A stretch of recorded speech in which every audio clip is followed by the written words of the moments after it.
Quante, let's start first with the performance data for the first half of the year and the peak summer season compared to 2020 and 2019, the lowest and the highest season on record. Well, our highest season ever was 2018, not 2019. I should mention that, with something like 5.5 million passengers. But before I jump into that, first, thanks for being here, and greetings to those who are following our airports. Where in 2018 we had 5.5 million passengers, in 2019 5.0. There were some political things related with other tourist destinations which were the background.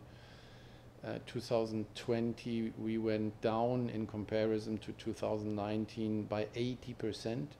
So we had something like 20% of the traffic of 2019. And the big impact of the virus continued in the first months and pretty much into the year 2021. So all the prognosis of recovery were postponed and postponed, and I tend to call it this Pac-Man logic. Somehow the virus is biting into the year. And we still had a very bad booking situation in May. This picked up in June, and we had July and now in August, and I knock on wood, that is really way better than last year. But it is still on a lower level of traffic. It's on a level of 50% right now for August, and that means that we have no further cancellations. And everybody who's following the tourist development, we have for sure the big impact of the virus, which is all over Europe a topic where the countries find their individual ways, and UK left European Union during this course also, so they have their own rules. Russia has own rules, Israel. And it is also looks like that there's also a political dimension in it, in the way the opening of the traveling is handled, and it's probably from both sides. It's a European Union, but also Russia in this case. So it's a very diverse situation, and but I hope very much that we keep on track at least in August, which is our most important month in terms of aviation, in terms of tourism at the airport. As you know, we are under threat once more by the numbers. The numbers are growing, and they are growing exponentially. And probably the bad vaccination statistics in Bulgaria will both support the spread of the virus and also the sanctions and the treatment of other countries, because it's more and more also the vaccination rate is important for traveling allowances. We expect for the whole year to be on a level of 37% of 2019, and we expected much more earlier in the year. So you can see that the impact is still really massive and bigger than expected at the beginning of 2021. Bulgaria has never locked down completely during the pandemic, as many other EU countries. Was that helpful, and in what respects? Have you also adopted the Bulgarian approach on other markets? Well, for me, I'm not a medical person, but for sure we all somehow became virus specialists in the last 1.5 years or 1 year. To my information, the spread of the virus is not so strong determined by traveling. And we know that the traveling by flying is really overall seen as a safe one, and that is due to the fact that both the airports and the airlines did really their best to comply with regulations. And when I'm flying, I've been flying last week, I can say everybody takes care in the airports, not only in Bulgaria, but we do this for sure. concerning distancing, concerning wearing the masks. Is this the case in buses and other transport things? I have the impression we are a role model as a sector, and we took it really serious. Защото The наистина way много сериозно Bulgaria гледаме kept на open, правилата. well, as far as I know, these traveling really plays a role when a new variant kicks in, like this Delta variant now of the virus. But I think we did the maximum of protection at the airports, and we try to we try to adapt this to our processes as much as possible, including the testing facilities.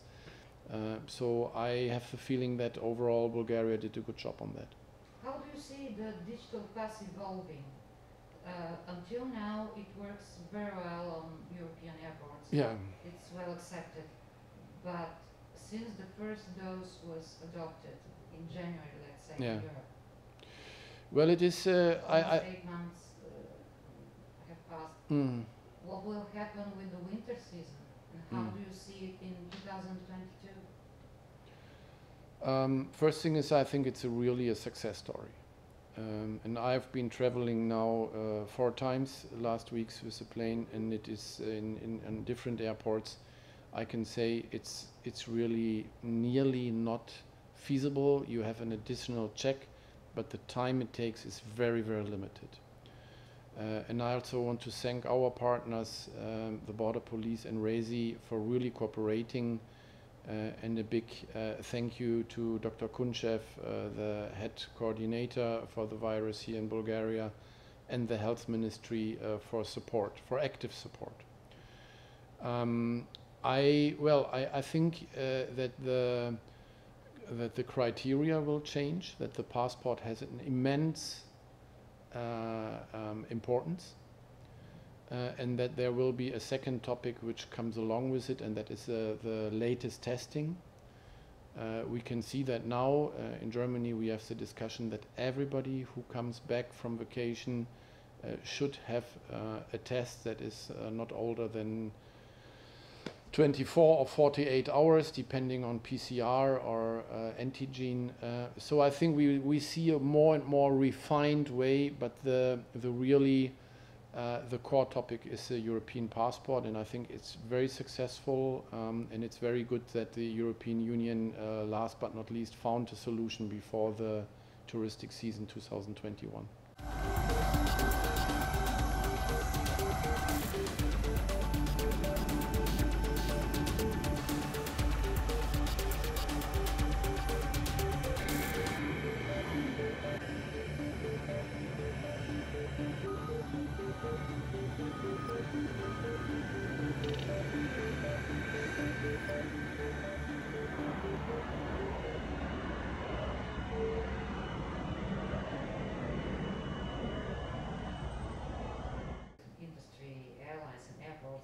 Despite numerous requests, what was your strategy for survival in such environment?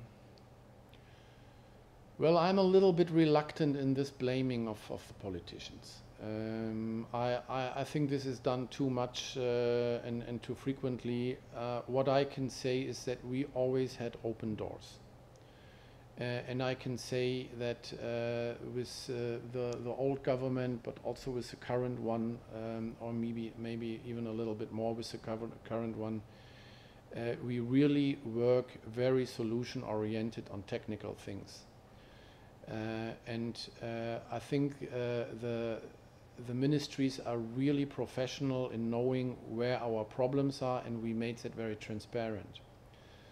And we are working with the ministries, because even when I look at 2021, I mean, we were really much more optimistic in the beginning of the year, like the whole sector, and it turned out that the virus is still impacting massively. And this is something we exchange on frequently with the ministry. And let me say one good thing. I think the support of jobs in Bulgaria is organized way better than in Germany. In Bulgaria, we have the 60-40 where we benefit from, and I thank the government for that support. And we can make best use of our staff in improving the conditions of our airports. We did this massively. While in Germany, the people are paid, but they have to stay at home. So the mother company in Germany, Fraport, our main shareholder, has a different way of being able to react because they leave the people at home while we work with our people on the future. So let's be very balanced in that view. And I should also say I'm counting on continuous support. We are really suffering. We had a big red number in our profit and loss last year, and we will not be in the money this year. So we continue losing money. And this is something which is special in airports because we keep 24/7 hours open. We have all these restrictions in terms of safety and security. So we have a very limited way to react on costs. We did that, but we did that on the limit of what is possible without endangering safety and security. And I'm sure that this will be recognized also positively. And the discussions we have with the Ministry of Transport are very positive. Who are Fraport's strategic partners, regionally and nationally, in order to expand to new markets and companies? Well, it's for sure the airlines we are working with. It is all the municipalities, all the touristic areas we have here, including the professionals from the municipalities and from the tour operators. It is the Ministry of Tourism, it's the Ministry of Transport. So I think there is no sector probably in the world that has more stakeholders than an airport. The list is too long to be complete, so we try to work with everybody, and we invite also everybody in working with us. What will be the role in that respect of the newly established Bulgarian Black Sea Alliance? Well, I'm thanking you very much for this question because we were just founding it. It's I think now 10 days ago or 11, and 20 companies founded the Bulgarian Black Sea Alliance. Thank you for the partners who walk this way together with Fraport. And for me, it has a crucial role. I see a big potential for improving the tourism at the Bulgarian Black Sea coast, both in terms of numbers, growing it, and in terms of quality. And these two things are for sure linked. We can be more sustainable, we can be more creative, but the most important thing, we have to communicate more successfully into the source markets which are strong already, like Russia, like Israel, like Germany, Poland, Czechoslovakia. And we have to attract new markets which are interested. The Baltic republics as an example, or North Europe overall, but also the Middle East. And I think this is something where we have a missing point, that we have a lot of organizations who take care for hotels in Burgas, hotels in Varna, the northern part, the southern part, the tour operators, but we are not speaking with one voice and do this so-called destination marketing.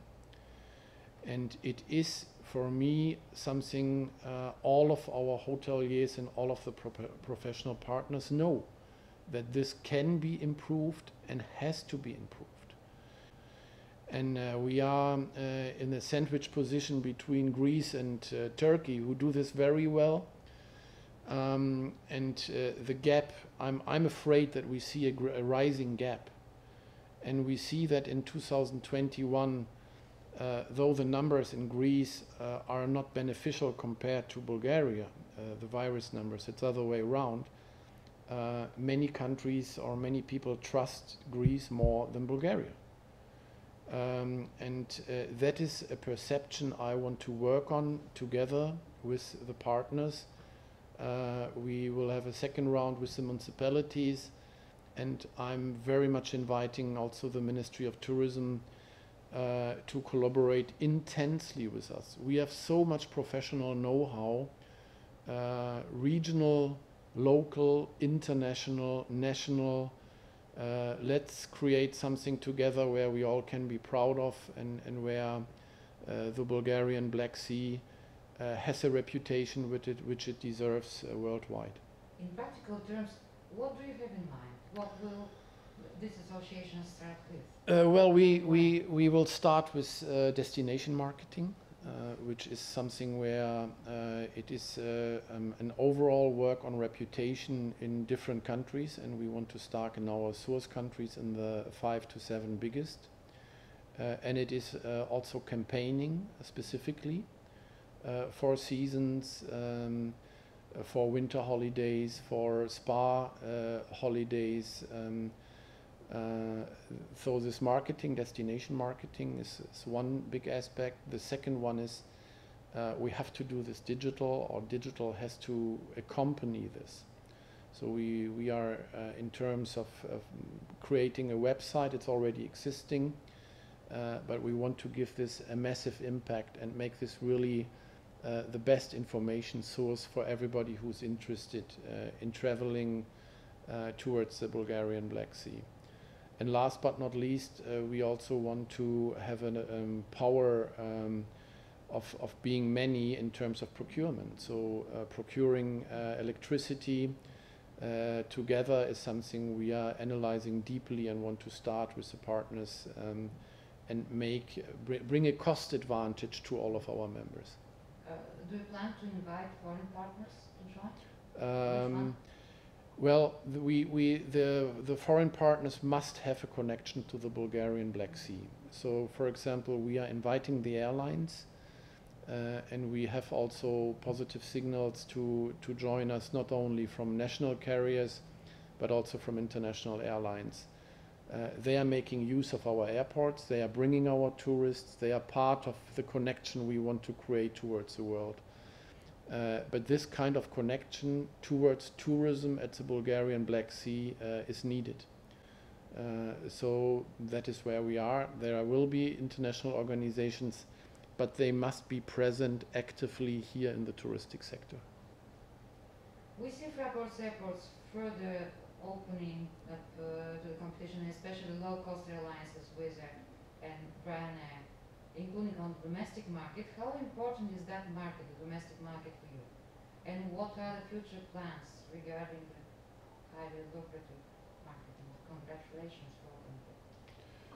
Well, it's I see a tendency that we see a point-to-point connections where also Burgas is more connected, and Varna is anyway, I would say, pretty well connected nationally. What we see is that more and more also niche markets are discussed, and that is something where smaller aircrafts, more flexible destination management is a challenge for the airlines. And we want to do our best to contribute with that. I think we will see an innovative approach, and let's not only see the negative things of the virus. The good thing is that these kind of crises always triggers a lot of innovation also. And we have airlines, all airlines have to find answers. And the answer is different for Lufthansa, the answer will be maybe different for Bulgaria Air, but we also see new players like Gulliver who bring in new ideas and who bring in different aircrafts, and we should see that very positively. Do you see Ryanair continue flying after October to Sofia? Well, I hope very much. So I invite Ryanair definitely to do that. I can tell you these days I'm asked no question more than this one. And when I go to a restaurant in Varna, everybody asks me what is Ryanair doing. So I can tell Ryanair it was a great move. It has a very, very big attention. I think these kind of logics will depend on the economic effect.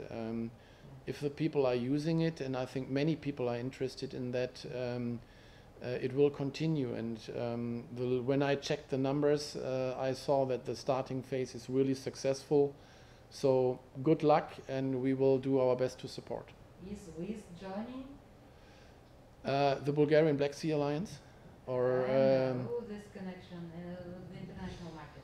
Well, Wizz Air, I can say that Wizz Air, I'm very much impressed by the performance of Wizz Air, and they are a very strong partner of both airports. They have 3 based airlines here in Varna, and we have the first time a summer base in Burgas. I must say that the collaboration with Wizz Air is really one of the most positive ones I experienced since I'm here. And the entrepreneurial approach of Wizz Air is massive. We see an importance, or we see a growing of an airline in times when really the whole market is under pressure, and where we see a decrease of flights as a result. We see a growing, in absolute numbers, a growing effect in Wizz Air. So I think what I see with Wizz Air is that they are very much seeing the potential of the Bulgarian Black Sea. And this is related with the CEO, but also with other persons, like the sea-level contact I have with Wizz Air. The first flight she ever made with a Wizz Air plane was to Burgas. And Bulgaria is still a hidden champion. So I always invite the airlines, come to Varna, come to Burgas, look at what we have, and support us in bringing this into the world. Let's move to Sofia and the very opaque procedure, the concession of Sofia Airport that has been forcibly completed. Have you already met with the new SOF operator, and what is your partnership outlook with that company? Yes, I mentioned that in the beginning. As soon as possible, I visited the new management team that was in place after the concession was handed over, and that was Jacques Ferrand as the CEO, with an international team, 3 Germans, and the Bulgarian CFO, and we met, and I brought them my very best wishes. In addition, a piece of bread and some salt. This is a German tradition which you bring when you move in. But I also brought them a bottle of whiskey, because I'm sure they will have some significant challenges also. And also with the new CEO, I visited him, and we invite them very much also to look at our airports, because we have an experience which can be also interesting for them to see how we develop this. And as I mentioned, now we are 2 companies here. Until now we were the only privatized with our 2 airports. Now we have the capital airport of Sofia also being in private hands. So definitely we will collaborate, and I wish my colleagues in Sofia the very best. We can only benefit from each other, and we should do that, and we should manage that actively. What is Fraport's opinion on government's decision to postpone concession payouts for 10 years, and how similar is that gesture to the new SOF operator to the one regarding Fraport's payouts during the pandemic? Well, I cannot really comment on the Sofia decision. For sure I know this decision, but I'm sure that this was analyzed very intensely, including the EU framework for subsidization. So I'm not in these talks. That's why I do not want to comment on that publicly. But I can say for sure the aviation is very much in the in the most affected industries. So it is not a surprise, let me say it that way, that this topic is brought up. Well, we are in a different situation. In our airports, we have a different concession contract, and we are in a different phase also of investment. So for me, for sure, we also talk with the Ministry of Transport how we can survive in a good way. But this does not mean that we want to paste the decision for Soft Connect.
In terms of routes development, seasonal operations, post-pandemic travel, once this whole situation starts to stabilize? Well, definitely we are touristic airports, and I see us privileged in that sense, because everybody is expecting that the touristic traveling will recover way faster than the business travel. Second is, last but not least, we can do a lot, and we will do a lot to show that we are a modern, future-oriented company that is a role model in representing as gates to and from the Black Sea coast. That is a component of being green. We will invest in renewable energy, in photovoltaic. We just received the next stage of accreditation in terms of CO2 emission avoidance. We go for innovative approaches, and we want to be a beautiful airport and a customer-oriented airport. We planted our 5,000 roses to welcome people at our airport in a really specific way. But last but not least, whatever we do, the overall impact will be made by the way the Bulgarian Black Sea is perceived and seen as a touristic factor. That is something why we went in the lead of the foundation of the Bulgarian Black Sea Alliance, because Bulgaria needs a different placement and needs a different marketing abroad. And this is the most important topic. And I think you can ask the same question to a hotelier. What is your future? He can do something within his own field of responsibility. But last but not least, it depends on the overall development of the Bulgarian Black Sea as a tourist destination. And that is why we as Fraport are so convinced that we should work together with all of our partners, with the municipalities, and with the government in Sofia to doing this more successful and to grow our tourism.